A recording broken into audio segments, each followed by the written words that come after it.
वर्धमान स्वामी के शासन में हम सभी रास्ते हैं और उनकी यह पावन पीयूष देशना हम सभी के लिए परम उपकारी है। उपकारमयी देशना को समझने के लिए जो 4 अनुयोगों की व्यवस्था थी, उन 4 अनुयोगों में महान अनुयोग द्रव्यानुयोग, और उस द्रव्यानुयोग के रहस्य को समझने के लिए ही हम सभी यहाँ पर द्रव्य संग्रह ग्रंथ का स्वाध्याय कर रहे हैं, पंचास्तिकाय ग्रंथ का स्वाध्याय कर रहे हैं।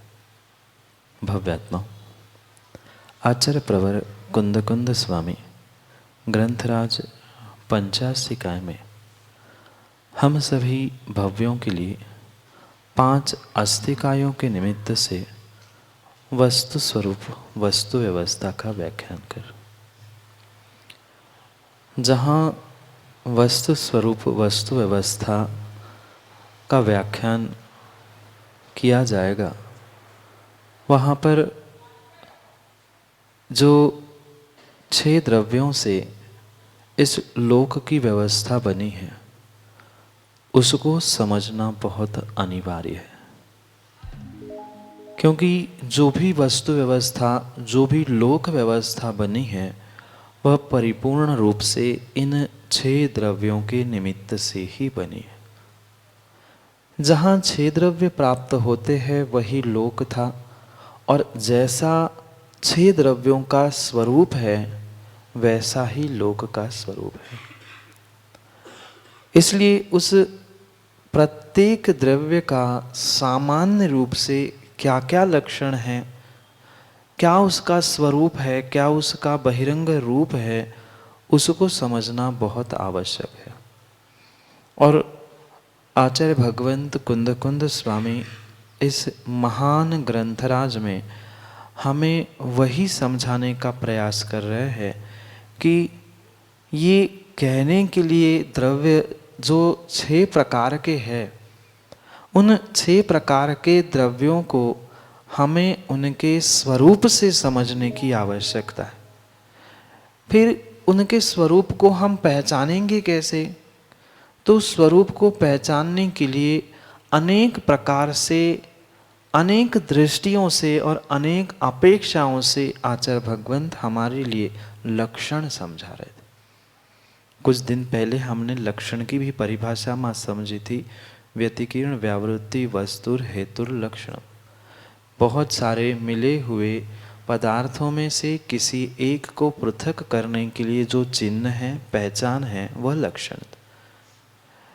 इसलिए प्रत्येक द्रव्य का स्वतंत्र भिन्न भिन्न लक्षण कहने के साथ साथ एक सामूहिक लक्षण आचार्य भगवंत प्रत्येक गाथा में भिन्न प्रकार से समझा रहे। वस्तु वही है, 6 द्रव्य वही है, उनका स्वरूप भी वही है, पर भिन्न भिन्न कथन से, भिन्न भिन्न अपेक्षाओं से, अनेक प्रकार के नयों से आचार्य भगवंत हमें उस वस्तु तक, द्रव्य तक पहुंचाने का प्रयास कर। ये इसलिए हुकुमचंद जी आवश्यक है कि कल कोई आए और उसने अपनी स्वयं की, यानी उसने जो निर्णय किया, उसने वह सोचा, वही कहने लगा, तो हमें ये बोध होने की आवश्यकता है, वो कह रहा है वो कथनचित सत्य हो सकता है, पर पूर्ण सत्य तो सभी को लेकर ही होगा। किसी एक की बात पूर्ण सत्य हो ही नहीं सकती। अगर किसी एक की बात हम सत्य माने तो वह मात्र सर्वज्ञ की एक की बात सत्य होगी, अन्यथा अपेक्षा से रहित किसी का भी कोई भी कथन सत्य हो ही नहीं सकता। इसलिए सापेक्षता से युक्त होते हुए नयों की अपेक्षाओं का कथन समझना और करना दोनों भी आवश्यक है।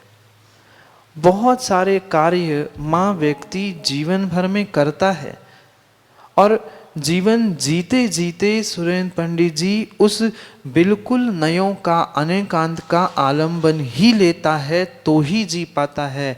पर अंतर इतना है कि सभी को उसका ज्ञान नहीं है कि मैं अनेकांत का प्रयोग कर रहा।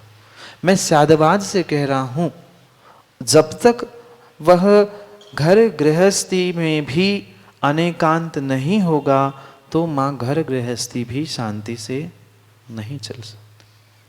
प्रत्येक व्यक्ति जानता है कि मैं पिता हूं, भाई हूं, बेटा हूं, पति हूं, सब कुछ, पर उसका उस अनेकांत का उपयोग कैसा करना है उसका ज्ञान ना होने के कारण भ्रमित है।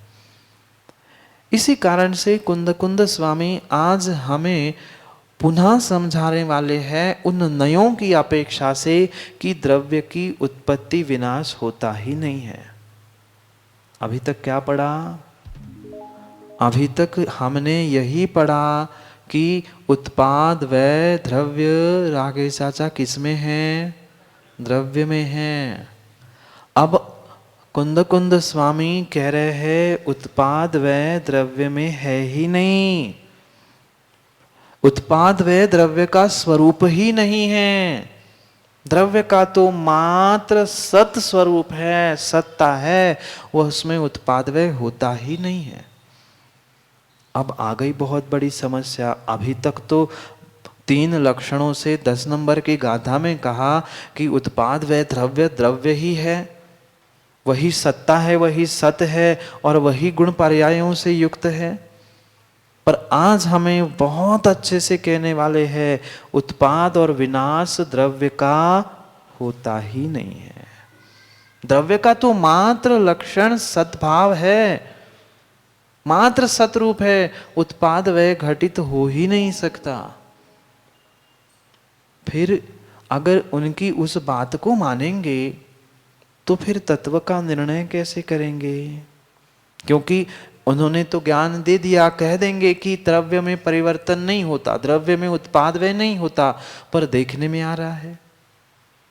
मैं बालक था, मैं मनीष भाई युवा हुआ, मैं ही प्रौढ़ हुआ, मैं ही वृद्ध होऊंगा, ये अवस्थाएं मेरे में बदलती हुई दिख रही है। फिर कैसे सम्यक निर्णय किया जाए कि यहां कुंद कुंद स्वामी कह रहे परिवर्तन नहीं होता और हम तो देख रहे परिवर्तन हो रहा है। इसलिए तुरंत कुंद कुंद स्वामी हमें भ्रमित ना होने के लिए कह रहे हैं, ठीक है, अगर आपको उत्पाद व कहना ही है तो पर्यायों में कह दो। समझ में आया? जो हमने 3 लक्षण पढ़े थे, मां याद है? सत, उत्पाद व द्रव्य और गुण पर्याय। इन 3 लक्षणों को ही आचार्य भगवंत पुनः संक्षेपीकरण करते हुए उस 2 लक्षणों के द्वारा हमारे लिए 2 नयों के आश्रित होके कथन करने वाले हैं। क्योंकि भूमिका समझे बिना गाथा का अर्थ समझना कठिन हो जाएगा। आज तक जीवों ने यही भूल की, यही कारण से वह भ्रमित रहे कि जितना उन्होंने पढ़ा उन्होंने उतने का ही अर्थ करके सर्वस्व या द्रव्य का वैसा ही स्वरूप माना। ऐसा ही है हुकुमचंद जी, किसी ने एक चरण पढ़ा, किसी ने एक लाइन याद कर ली, किसी ने एक ही श्लोक पढ़ा, उसने द्वादशांग का सार उसमें ही ग्रहण कर लिया और इसी कारण से स्वयं भी भ्रमित रहे और सुनने वालों को, सुनाने वालों को भी भ्रमित करते रहे। पंडित जी, कभी भी एक गाथा से, एक चरण से तत्व का निर्णय नहीं होता। अगर इस 11 नंबर की गाथा में पहली पंक्ति अगर ध्यान में रखे और दूसरी पंक्ति कोई पढ़े ही नहीं तो तत्वों का विपर्यास प्रारंभ होगा।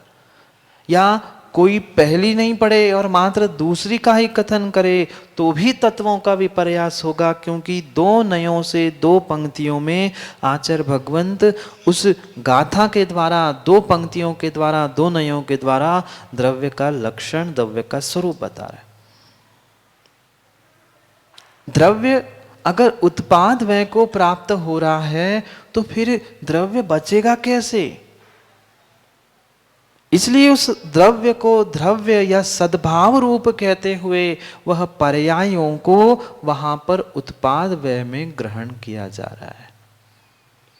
पहले गाथा पढ़ते हैं, फिर उसके अर्थ के बाद और प्रश्न पूछते हैं, अपने ही आप से, क्योंकि कुंद कुंद स्वामी तो सामने है नहीं, कोई आचार्य भगवंत अपने सामने वर्तमान में इन तीनों में से नहीं है, पर उनके ही उन भावों को और अभिप्रायों को ग्रहण करते हुए, अपने से ही प्रश्न करते हुए हम ही उत्तर खोजते। पर पहले गाथा पढ़ते, जहाँ दो नयों के द्वारा आचार्य भगवंत द्रव्य का स्वरूप समझा रहे हैं। माँ कौन से दो नय हैं? द्रव्यार्थिक नय और पर्यार्थिक नय।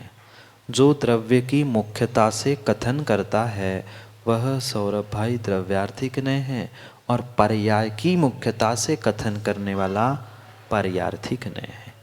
एक बहुत अच्छी बात इन नयों के विषय में हमें समझनी होगी, जो कि बहुत सारे जीव वर्तमान में नहीं समझ पाते। माँ, जब भी कोई नय की अपेक्षा लगेगी तो वह कथन वैसा ही होगा। अंतर समझना, हमने कुछ दिन पहले द्रव्य को नित्यानित्य माना था, याद है? द्रव्य को नित्यानित्य माना था, नित्य भी और अनित्य भी। अंतर समझने का प्रयास करना, नित्य भी और अनित्य भी। पर जब भी नय का कथन होगा तब भी नहीं लगेगा, वहां ही लगेगा। कैसे ही लगेगा? द्रव्यार्थिक नय से द्रव्य नित्य ही है, भी नहीं है। समझ में आया कुछ? द्रव्यार्थिक नय की अपेक्षा से ऐसा जब भी कहा जाएगा तब वहाँ ही यानी एवकार ही लगेगा, ऐसा ही है, क्योंकि अपेक्षा है। पर जब कोई अपेक्षा नहीं होती है तो नित्य भी अनित्य भी।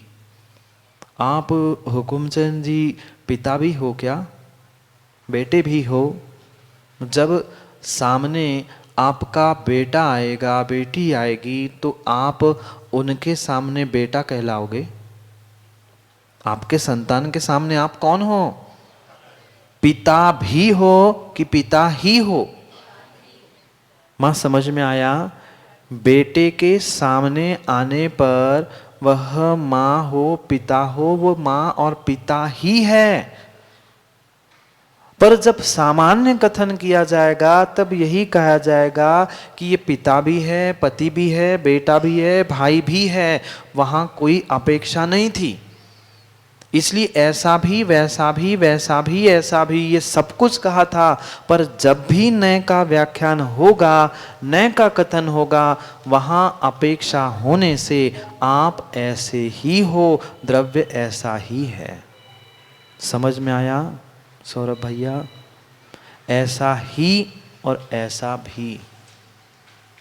अपेक्षा लगी है तो ऐसा ही है, और कुछ बिना अपेक्षा, बिना नयों के, बिना किसी दृष्टि को ग्रहण किए सामान्य कथन होगा तो नित्य भी अनित्य भी। पर द्रव्यार्थिक नय से नित्य ही और पर्यार्थिक नय से अनित्य ही। यहां इन्हीं बातों को आचार्य भगवान समझा रहे हैं। पहली पंक्ति में इसलिए कह रहे हैं कि द्रव्य में उत्पत्ति और विनाश होता ही नहीं है। द्रव्य उत्पत्ति विनाश को प्राप्त होता ही नहीं है। पर दूसरे में तुरंत कह रहे हैं कि द्रव्य ही उत्पाद और व्यय को प्राप्त होता है। नहीं आया समझ में? वही विषय चल रहा है, नित्य अनित्य, उत्पाद व्यय और द्रव्य रूप। वह द्रव्यता से हमने नित्य कहा था, उत्पाद व्यय से हमने अनित्य कहा था। एक पंक्ति में कह रहे हैं कि नित्य ही है, दूसरे में कह रहे हैं अनित्य ही है। भले ही पढ़ते समय हमें ऐसा लगेगा कि बिल्कुल विरुद्ध बातें कह रहे, ऊपर कुछ नीचे कुछ, पर ऊपर की भी पंक्ति सही है, उतनी ही नीचे की भी पंक्ति सही ही है। उत्पत्ति विनाश द्रव्य में नहीं होता। द्रव्य तो सद्भाव सतरूप है। पर फिर भी उत्पत्ति विनाश ध्रुव है। क्यों? क्योंकि पर्यायों के कारण से। पढ़ते हैं गाथा को, समझ में आया? भी और ही को ही समझने की आवश्यकता है।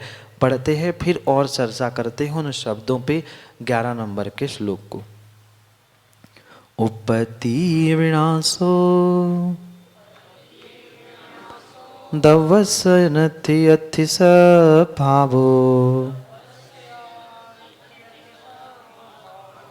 विगमुपाद्वत्तम करेति तस्यैव पर्यायः। पढ़ो एक साथ।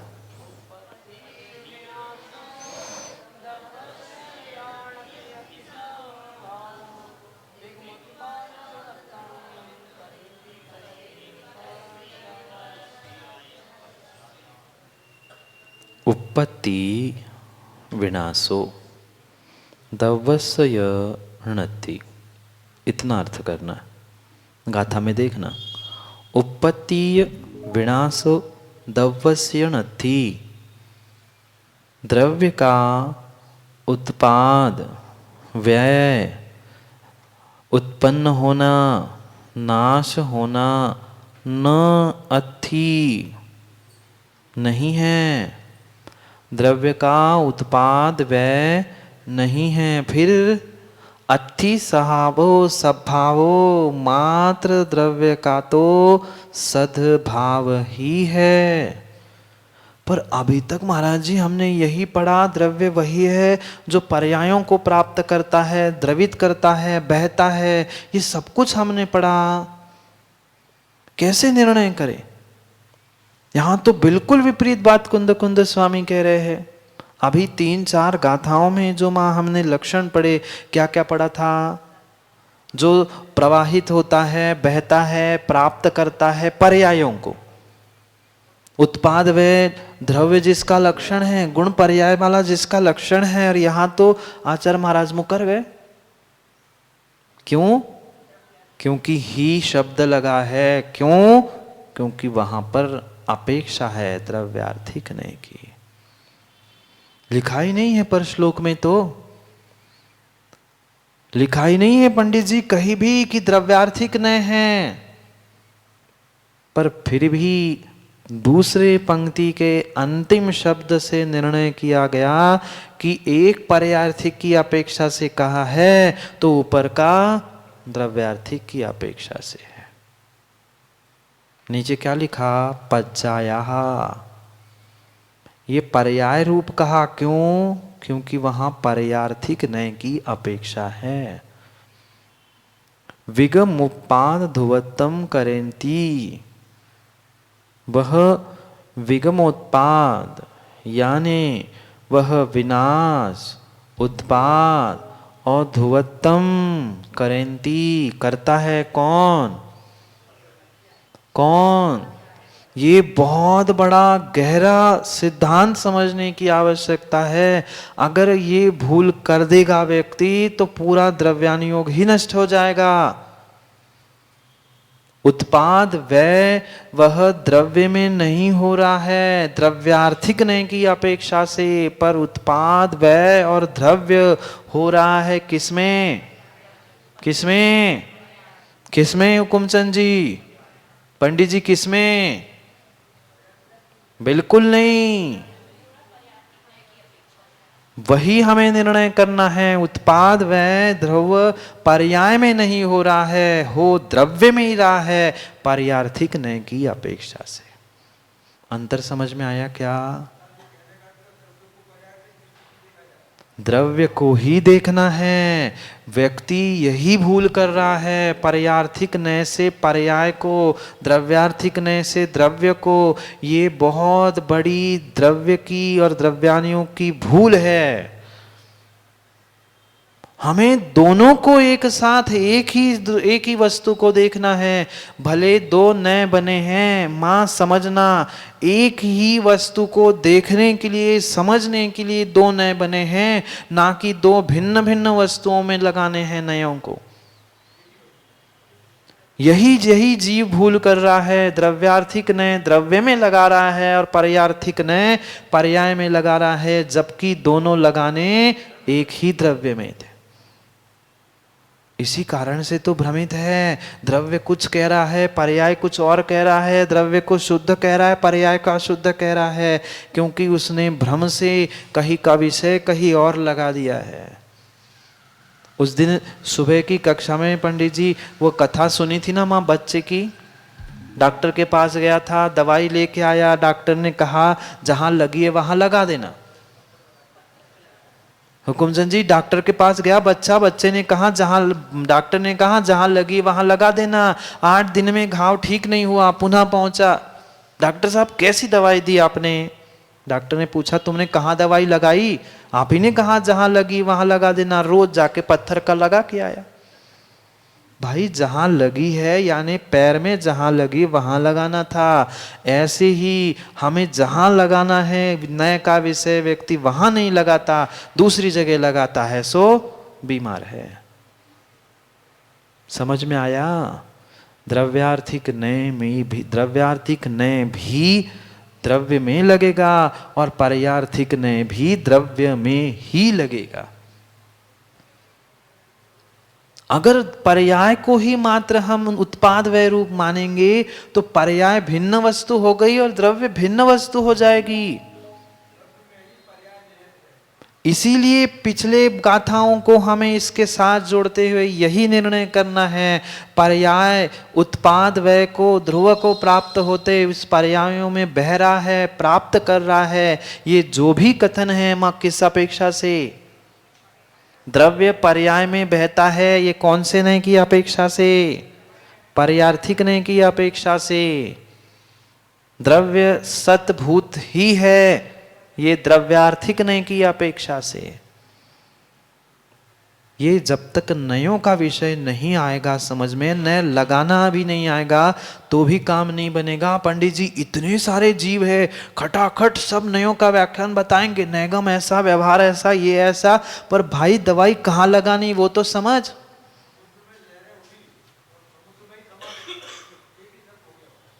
यही तो जीव नहीं समझ पा रहा है।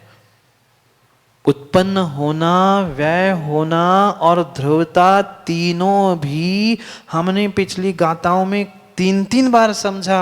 कुंद स्वामी की अपेक्षा से, अमृतचंद स्वामी की अपेक्षा से, जयसेन स्वामी की अपेक्षा से, वे तीनों बार हमें यही समझा रहे हैं कि भैया द्रव्य और पर्याय भिन्न नहीं है, द्रव्य में ही पर्याय है। द्रव्य को देखने की दृष्टि ही हमारे लिए पर्याय का बोध करा रही है। समझ में आया? उत्पाद वह द्रव्य का नहीं है, द्रव्य तो सतरूप है, उसमें बदलाव होता ही नहीं है। ये द्रव्यार्थिक नहीं कह रहा है। और वही द्रव्य उत्पाद व द्रव्य को करेंती करता है, तस्सेव पज्जाया। वही पर्याय है और यही पर्यार्थिक नय है। किसमें है पर्याय? द्रव्य में ही है। द्रव्य से पर्याय कभी भी पृथक हो ही नहीं सकती। ये जितना सत्य है उतना ही हमें ये निर्णय करने की आवश्यकता है कि जो उत्पाद व्यय हो रहा है वह किसी पर्याय में नहीं हो रहा। पर्याय तो कार्य है, पर्याय तो अवस्था है। किसकी? कार्य किसका? द्रव्य का ही। द्रव्य के निमित्त से बनी हुई समय समय पर जो भिन्न भिन्न अवस्था विशेष है उसका ही नाम पर्याय है। और उन्हीं पर्यायों के निमित्त से द्रव्य को अनित्य कहा है, जबकि द्रव्य नित्य है।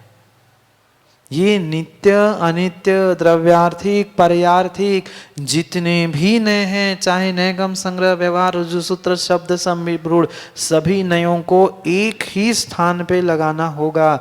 जीव भूल करता है, द्रव्यार्थिक नय के कथन इसमें और पर्यार्थिक का इसमें। कैसे निर्णय होगा? ना इसका निर्णय तुम्हारे पास, ना मैं इसका निर्णय आपके पास। जब द्रव्यार्थिक नय इसमें लगा रहे हैं तो पर्यार्थिक नय भी इसी में लगेगा। भिन्न द्रव्य में, भिन्न स्थानों में, भिन्न अवस्थाओं में नहीं लगेगा। इसी कारण से द्रव्य शुद्ध बन रहा है किसी का और पर्याय अशुद्ध हो रही है, जबकि ऐसा हो ही नहीं सकता। अगर आप शुद्ध नय द्रव्य में लगा रहे हो और पर्यायों को अशुद्ध नयों से खोज रहे हो तो काम गड़बड़ होगा। हुकुमचंद जी समझ में आ रही है बात? अगर द्रव्य को हम शुद्ध द्रव्यार्थिक नय की अपेक्षा से त्रैकालिक शुद्ध मान रहे हैं तो हमें पर्यार्थिक नय की अपेक्षा से वर्तमान में उसी द्रव्य को अशुद्ध भी स्वीकार करना होगा, तो समीचीन निर्णय होगा तत्व का, अन्यथा नहीं होगा। क्या पंडित जी पर्याय बाहर की पर्याय मान के उसे हम अशुद्ध माने और शुद्ध द्रव्यार्थिक नय द्रव्य में लगाए, ऐसा कैसे सम्यक निर्णय हो सकता है? वही तो मैं कह रहा हूं, द्रव्य की अपेक्षा से सुनो, दोनों बातें द्रव्यार्थिक पर्यार्थिक एक ही वस्तु में माननी पड़ेगी। हाँ, ये स्वीकार है, आप भगवान आत्मा हो, आप त्रैकालिक शुद्ध हो द्रव्यार्थिक नय से, पर आप ये क्यों नहीं स्वीकार करते हो व्यवहार से और पर्यार्थिक नय से कि आपका द्रव्य ही अशुद्ध है? जुड़े ही है ना। पर्याय किससे बनी है? वर्तमान की। वर्तमान की आपकी पर्याय विभाव स्वरूप बनी है, मतलब वह पर्याय अशुद्ध है। मां विषय समझ में आ रहा है? जीव उस द्रव्यार्थिक नय की अपेक्षा से भले ही आप त्रैकालिक शुद्ध स्वीकार कर लो, कोई हर्ज नहीं है, पर वहां ये कहना कि द्रव्यार्थिक नय की अपेक्षा से है तो आपकी बात स्वीकार है कि शुद्ध ही है, पर वही पर उसी द्रव्य में पर्यार्थिक नय क्यों नहीं लगाते? वहां कह दो ना कि पर्यार्थिक नय से वही द्रव्य जिसे आप शुद्ध मान रहे हो ना, वो ही अशुद्ध है। पर्याय मात्र अशुद्ध नहीं है, द्रव्य भी अशुद्ध है। और पर्यार्थिक नय से पर्याय को अशुद्ध कह रहे हो तो द्रव्यार्थिक नय से द्रव्य को भी अशुद्ध ग्रहण करो। मां दूध और घी, क्या करे, किचन में पहुंचना ही पड़ता है। दूध और घी, दूध में घी है कि नहीं? दूध में घी है कि नहीं? है तो फिर उसमें पुड़िया तल लो ना। है तो, पर अभी निकला नहीं है। अंतर समझना। दूध में घी शक्ति रूप है, द्रव्यार्थिक शुद्ध शुद्ध शुद्ध द्रव्यार्थिक नय की अपेक्षा से उस दूध में घी है, पर पर्यार्थिक नय की अपेक्षा से, पर्यार्थिक नय की अपेक्षा से अभी दूध दूध ही है, घी नहीं है। अंतर समझ में आया? उसी दूध में द्रव्यार्थिक भी लगाओ, उसी दूध में पर्यार्थिक लगाओ। आप घी में द्रव्यार्थिक लगा रहे हैं और दूध में पर्यार्थिक लगा रहे हैं, ना पूड़ी न लुचई बन रही है, ना खीर बन रही है, दोनों से भी चले गए। परम सत्य का निर्णय करने की आवश्यकता है। जहां हम द्रव्यार्थिक नय द्रव्य में लगा रहे हैं, पर्यार्थिक नय भी कहां लगेगा? द्रव्य में ही लगेगा, पर्याय में नहीं होता। उस द्रव्य की अवस्था विशेष को हम पर्यार्थिक नय से पर्याय कह रहे हैं। हम द्रव्य को ही पर्याय कह रहे हैं और द्रव्य को ही द्रव्य कह रहे हैं। ये वाक्य आया पचा? द्रव्य को ही द्रव्य कह रहे हैं और पंडित जी द्रव्य को ही पर्याय कह रहे हैं। द्रव्य को द्रव्यार्थिक नय से द्रव्य कह रहे हैं और पर्यार्थिक नय से पर्याय कह रहे हैं। बेटा आपको पिता ही कहेगा, क्यों? उसकी अपेक्षा से, और आपके पिता आपको बेटा ही कहेंगे। दोनों एक ही स्थान पे लगाने की आवश्यकता है। द्रव्य ही उत्पाद व्यय से रहित है और द्रव्य ही उत्पाद व्यय ध्रुव से युक्त है। पहला कथन द्रव्यार्थिक नय की अपेक्षा से है, दूसरा कथन पर्यार्थिक नय की अपेक्षा से है। अंतर कुछ भी नहीं है, मात्र नयों की अपेक्षा समझाने के लिए कुंद कुंद स्वामी यहाँ प्रयासरत है। जो उत्पाद वै ध्रुव करेंती करता है ऐसा द्रव्य तस्य एव पज्जाया, वही क्या है? पर्याय स्वभाव है। किसका? पर्याय स्वभाव पर्याय का नहीं है, पर्याय स्वभाव द्रव्य का है। दूध वर्तमान में जो सामने है वह मां बर्तन का स्वभाव है, उस दूध का ही स्वभाव है। और दूध का शुद्ध स्वभाव क्या है? जो उत्पन्न होने वाला है, जिसकी शक्ति उसमें है, वह घी भी दूध का ही वह शुद्ध स्वभाव है। समझ में आया? वर्तमान का दूध पर्याय जो है वह मिली हुई पानी के निमित्त से मिली भगत के कारण वह अशुद्ध स्वभाव उसी का है और उसी का शुद्ध स्वभाव घी है। जैसे आपका त्रैकालिक शुद्ध स्वभाव ध्रुव चेतन भगवत स्वरूप भगवान आत्मा है, वो ही भगवान आज अशुद्ध है। ये क्यों नहीं ग्रहण हो पा रहा है?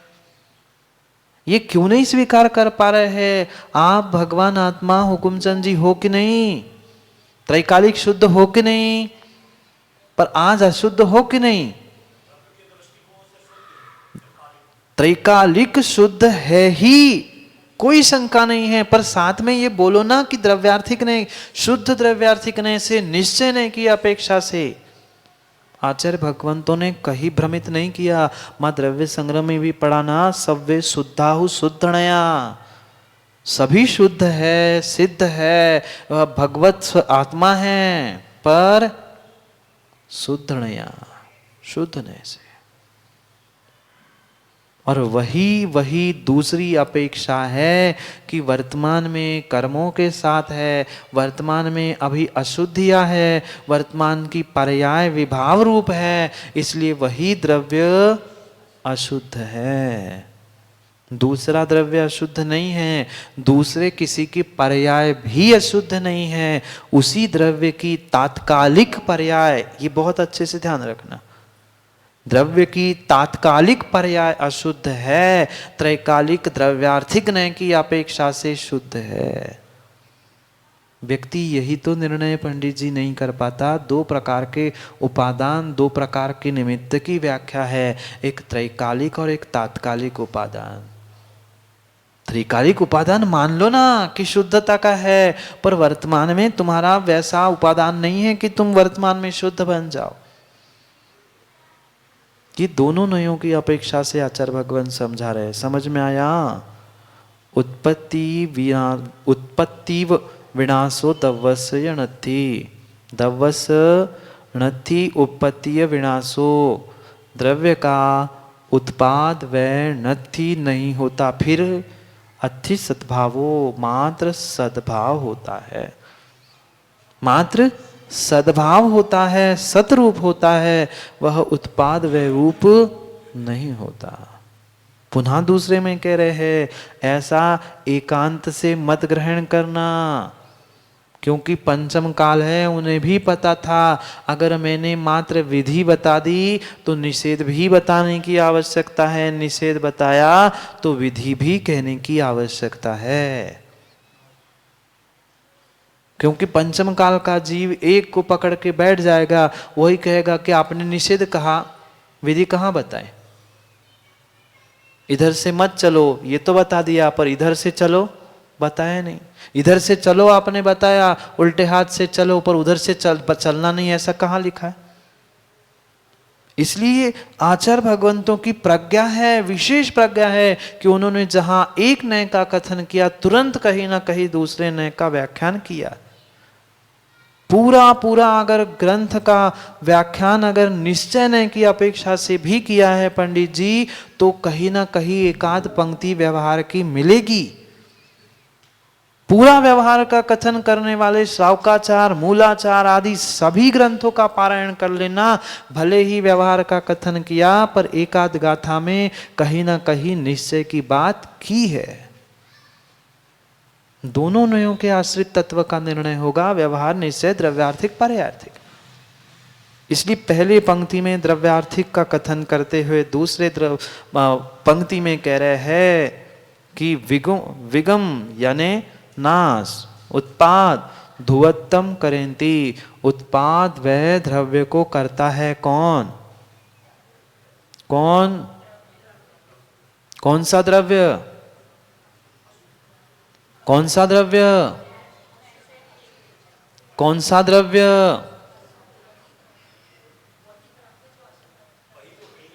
शुद्ध अशुद्ध कोई विषय नहीं, चाहे शुद्ध ग्रहण करो चाहे अशुद्ध ग्रहण करो। क्या शुद्ध द्रव्य की सौरभ भैया पर्याय नहीं होती? प्रश्न आया समझ में? क्या शुद्ध द्रव्य की पर्याय नहीं होती?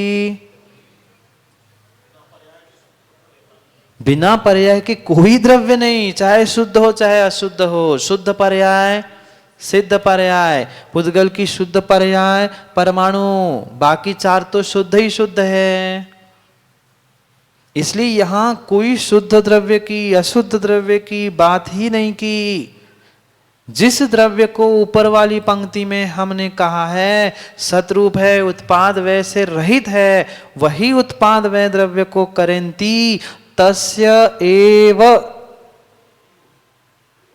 इसलिए जोर दे के आचार्य भगवान ने लिखा है वही वही वही, मात्र वह नहीं, वही, तस्य एव। जिसके लिए पहले पंक्ति में कहा उसको ही जोर दे के कह रहे हैं कि वही वही करता है। तस्व का और एक अर्थ भी कहते करना होगा, तस्व यानी वह उत्पाद व द्रव्य करने वाला, वह कौन? वही द्रव्य पज्जाया, वह पर्याय स्वरूप है। वही पर्याय स्वरूप है जो सत स्वभाव वाला था, जो उत्पाद व्यय से रहित था ना, वही उत्पाद व्यय द्रव्य को करता है। पर वो जो करता है उसे हम द्रव्य नहीं करेंगे, जो उत्पन्न हो रहा है उसे हम पज्जाया, पर्याय कहेंगे। करने वाला कौन हुआ? करने वाला कौन हुआ? उत्पाद वह द्रव्य को करने वाला कौन हुआ? वही द्रव्य हुआ। और करने वाला हुआ तो कुछ तो हुआ होगा, कुछ तो उत्पन्न हुआ होगा। मां करती है, मां करती है, अरे करती है तो समझ में आया, पर कुछ तो वस्तु भी तो बताओ, क्या करती है? भोजन बनाती है। ऐसे ही वह उसी को करता है, वही करता है, किसको? पर्याया। ये पर्याय कह दिया, वह ग्रहण कर लिया कि ये पर्याय है, तो पर्यार्थिक नय का कथन है। और एक पर्यार्थिक का कथन है तो दूसरा द्रव्यार्थिक, दूसरा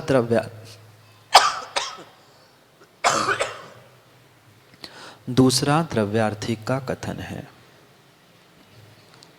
द्रव्यार्थिक नय से द्रव्य का स्वरूप कैसा है? द्रव्यार्थिक नय से गाथा पूर्ण हुई, अर्थपूर्ण हुआ। हमें टीका कल पढ़नी है, संक्षेप में एक बार गाथा का सारांश समझते हम विराम लेते। जो द्रव्यार्थिक नय है वह हमें द्रव्य कैसा है बता रहा है। उत्पाद वैसे रहित सत स्वरूप है, सद्भाव है, उसमें बदलाव नहीं होता। पर वही द्रव्यार्थिक नय क्या कह रहा है? वही द्रव्य जो द्रव्यार्थिक नय से सत था, जिसमें बदलाव नहीं हो रहा था, उत्पाद व्यय नहीं हो रहा था, वही उत्पाद व्यय द्रव्य को करने वाला है पर्याय की अपेक्षा से, पर्याय के निमित्त से, पर्याय रूप से। यह पर्यार्थिक का कथन हुआ और पहली पंक्ति में द्रव्यार्थिक का निर्णय हुआ। दोनों भी नय कहाँ लगाए? एक ही स्थान पे लगाने होंगे तो तत्व का सम्यक निर्णय होगा, अन्यथा नहीं हो सकता। समझ में आया? कुछ समझ में आया? कुछ थोड़ा सा राकेश चाचा, थोड़ा सा 2-5% भी समझ में आया तो कल बहुत सारा विषय पक्के में समझ में आएगा। आज ही हम समझने का, सुनने का दीपक प्रयास नहीं करेंगे तो कभी तत्व का निर्णय नहीं हो सकता। और जो आनंद इस द्रव्यानुयोग के निर्णय करने में है वह बाकी कहीं निर्णय करने में नहीं है। ठीक है, सभी अनुयोग, सभी आगम ग्रंथ अपने अपने पराकाष्ठा में हैं, पर जो द्रव्यानुयोग के निर्णय का आनंद है वह उसी का आनंद है, अन्य किसी समान नहीं है। इसलिए वही द्रव्य कैसा है? वही द्रव्य नित्य भी है, वही द्रव्य अनित्य भी है, पर द्रव्य नित्य ही है, द्रव्यार्थिक नहीं की, द्रव्य अनित्य ही है पर्यार्थिक नहीं की अपेक्षा से, और सामान्य रूप से द्रव्य नित्यानित्य है, कथनचित नित्य कथनचित अनित्य है।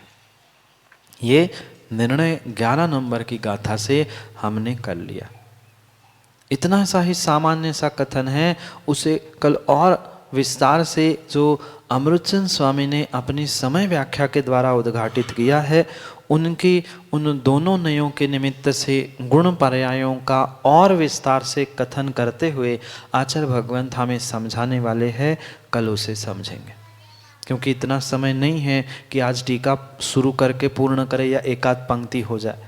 इसलिए कल ही समय पर हम उसके विस्तार से अर्थ को समझने के लिए पुनः अमृतचंद स्वामी और जयसेन स्वामी इस गाथा के विषय में, दो नयों के विषय में, वस्तु के स्वभाव और द्रव्य के कथन के विषय में जो कह रहे हैं, कल समय पे समझेंगे।